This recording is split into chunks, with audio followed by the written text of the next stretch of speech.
ಇಡೀ ರಾಜ್ಯದಲ್ಲಿ ಕಾಂಗ್ರೆಸ್ ಒಲಿಯು ಭಾರಿ ಚೆನ್ನಾಗಿ ಇದೆ.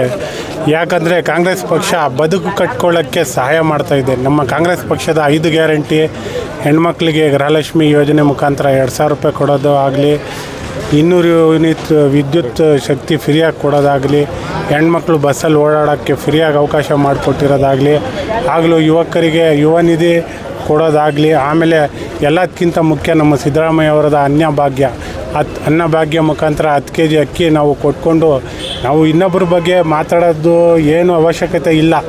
ಕಾಂಗ್ರೆಸ್ ಸರ್ಕಾರ ನುಡ್ದಂಗೆ ನಡೆದಿದೆ.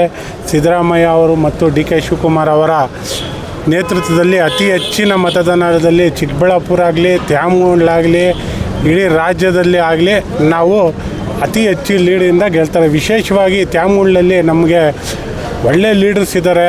ನಮ್ಮ ಸಾದತಣ್ಣವರು ಇದ್ದಲ್ಲಿ, ವಾಸಣ್ಣವರು, ಪ್ರಕಾಶ್ ಬಾಬು, ಬ್ಲಾಕ್ ಅಧ್ಯಕ್ಷರು ಜಗಣ್ಣವರು, ಇಂಥ 4 ಜನ ಭಾರಿ ಚೆನ್ನಾಗಿ ಓಡಾಡಿ ಇಲ್ಲಿ ಪಕ್ಷವನ್ನು ಸಮರ್ಥವಾಗಿ ಕಟ್ಟವ್ರೆ. ಇಲ್ಲಿ ಸಮರ್ಥವಾಗಿ ಪಕ್ಷ ಕಟ್ಟೋದ್ರಿಂದ ಇನ್ನೊಬ್ಬರ ಬಗ್ಗೆ ಮಾತಾಡದೆ ನಮ್ಮದು ಒಂದೇ ಗುರಿ. ತ್ಯಾಮೂಳು ಹೋದ್ಸತಿ MLA ಎಲೆಕ್ಷನಾಗಿ ನಾನು ಹೇಳಿದೆ, 2 ಪಕ್ಷಗಳು ಸೇರಿ ಏನು ಮತ ತಗೊಳ್ತಾರೆ ಅದೇ ನಮ್ಮ ಕಾಂಗ್ರೆಸ್ ಪಕ್ಷ ಅಷ್ಟು ಒಂದೇ ಪಕ್ಷ ಮತ ತಗೊಳ್ತಾರೆ. ಈ ಬಾರಿನೂ ಅದೇ 2300 ಲೀಡನ್ನು ನಾವು ಕೊಟ್ಟು ನಾವು ಈ ಸರ್ಕಾರದ್ದು, ನಮ್ಮ ಸಿದ್ದರಾಮಯ್ಯ ಅವ್ರದ್ದು ನಮ್ಮ ಋಣ, ನಮ್ಮ ಶಾಸಕರು ನಮ್ಮ M.A. ಶ್ರೀನಿವಾಸ್ ಅವರ ಋಣ ತೀರಿಸ್ಕೊಳ್ಳೋಕ್ಕೆ ನಮಗೊಂದು ಅವಕಾಶ ಸಿಕ್ಕೈತೆ.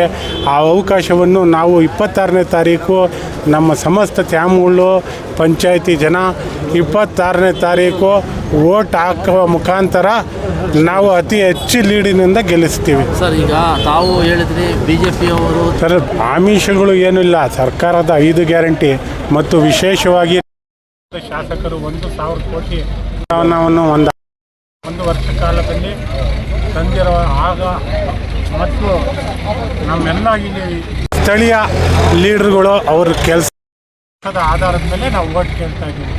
ಆಮಿಷ ಅಂಥದ್ದು ಏನೂ ಇಲ್ಲ. ಸರ್ಕಾರ ಕಾರ್ಯವೈಖರಿ ಅಧ್ಯಕ್ಷರು ಮಾತಾಡ್ತಾ ಮೊನ್ನೆ ಒಂದು TV ಸಂದರ್ಶನದಲ್ಲಿ ಹೇಳಿದ್ರು, BJPಯವರು ಭಾವನದ ಮೇಲೆ ಓಟ್ ಕೇಳ್ತಾರೆ, ಭಾವನೆಗಳು ಕೆಡಿಸಿ ಓಟ್ ಕೇಳ್ತಾರೆ. ಬದುಕು ಕಟ್ಟೋ ಕೆಲಸ ನಾವು ಕಾಂಗ್ರೆಸ್ ಸರ್ಕಾರದವ್ರು ಮಾಡ್ತೀವಿ. ಆ ಬದುಕು ಕಟ್ಟೋ ಕೆಲಸದಲ್ಲಿ ನಾವು ಸಹಕಾರ ಮಾಡಿ ನಾವು ಮುಂದೆ ಬರ್ತೀವಿ, ಓಟ್ ಕೇಳ್ತೀವಿ. ನಮಗೆ ಅತಿ ಹೆಚ್ಚು ಮತದಿಂದ ನಮಗೆ ಈ ಕ್ಷೇತ್ರದಲ್ಲಿ ಲೀಡ್ ಬರುತ್ತೆ ಅಂತ ನಾನು ಹೇಳೋಕ್ಕೆ ಇಷ್ಟಪಡ್ತೀನಿ. ನಾನು ತ್ಯಾಮೂಳು ಗ್ರಾಮ ಪಂಚಾಯತಿ ಸದಸ್ಯ ಆರಿಫ್ ಅಬ್ಬಾಸ್.